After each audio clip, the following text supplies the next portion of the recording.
Hello and welcome to Business with Teacher T. In this video, we're going to look at niche and mass markets.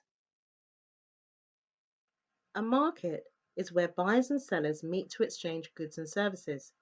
This could be in the traditional way of a buyer physically purchasing the good, such as sportswear from JD Sport, or even a buyer paying for a service such as getting their hair done.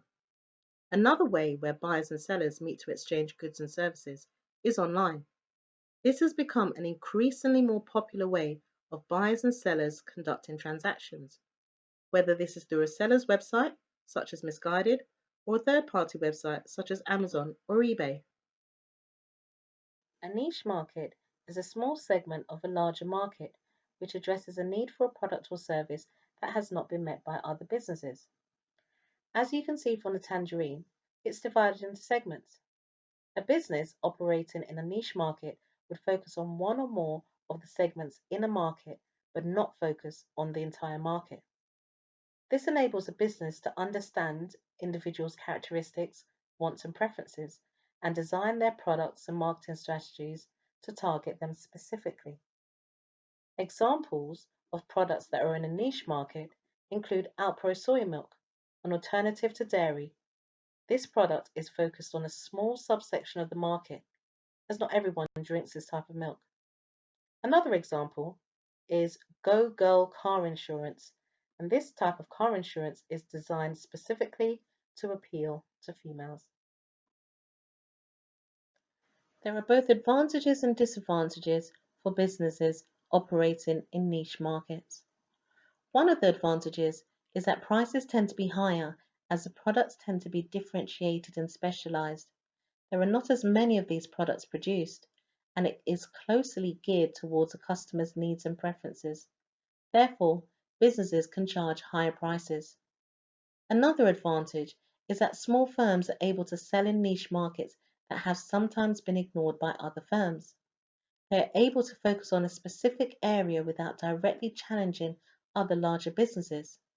For example, One Stop Caribbean Restaurant in London is able to specialize and focus on a clear segment of a small section of the market. This small section of the market is people who enjoy eating Jamaican food. One Stop are able to do this without challenging the likes of bigger businesses such as McDonald's directly. Another advantage: there tends to be less competition for businesses operating in a niche market, at least in the short term. The customers tend to have more specific needs and wants, and therefore, smaller businesses that operate in this market can home in and focus on exactly what these customers want.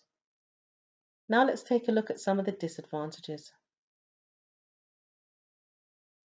One disadvantage is that there are fewer potential customers to sell to. Don't forget, for niche markets, it's focusing on a smaller section of the market.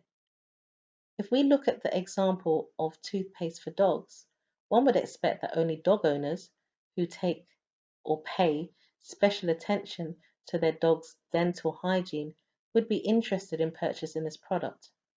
Again, this is a small segment of the market. And finally, a niche market may be vulnerable to competition. So if a business that is operating in a niche market is doing really well, they may start to attract the attention of other businesses and therefore create more competition.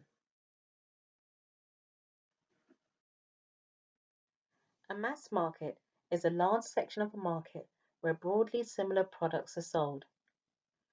Going back to the tangerine example, businesses that operate in a mass market focus on the entire market or a large section of the market. Businesses that operate in a mass market do not try to match the needs of a specific segment of the market. Instead, these products are similar in how they look and how they perform, like iPhones. Businesses that operate in a mass market need to be able to function on a larger scale. These products are generally produced in large volumes. Some examples are Pepsi and McVitie's chocolate digestives. Now we'll take a look at both the advantages and disadvantages of mass markets. As businesses are targeting a large part of the market or the whole market and producing and selling in large volumes, there should be an element of brand awareness. This simply means more consumers becoming more familiar with the image and the products that the company sells. A good level of brand awareness could lead to increased profits for a business. Another advantage is businesses selling in a mass market are aiming to sell to a large number of consumers. This leads to a huge potential of sales for these businesses. An example is Apple.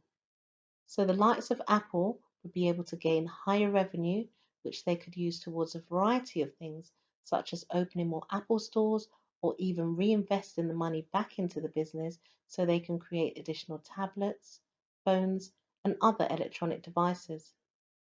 Another advantage of a business operating in a mass market is that they can benefit from economies of scale. As these businesses tend to be large businesses and they're producing and selling in greater quantities, the unit cost should fall. They may benefit from purchasing or bulk economies of scale. They may also benefit from marketing and technical economies of scale. If you're not familiar with economies of scale, please do watch my video on it. Now let's take a look at the disadvantages. One disadvantage of mass markets is that businesses are less able to personalize the goods and focus on the customer needs and preferences, as these goods are focused on a large part of the market and they're more generic. Another disadvantage is competition. Operating in a large market means there is the potential to sell to many customers. This will attract more competitors who will also want to benefit from the potential sales that could be made. These competitors are also likely to be larger businesses, or in general, just large businesses.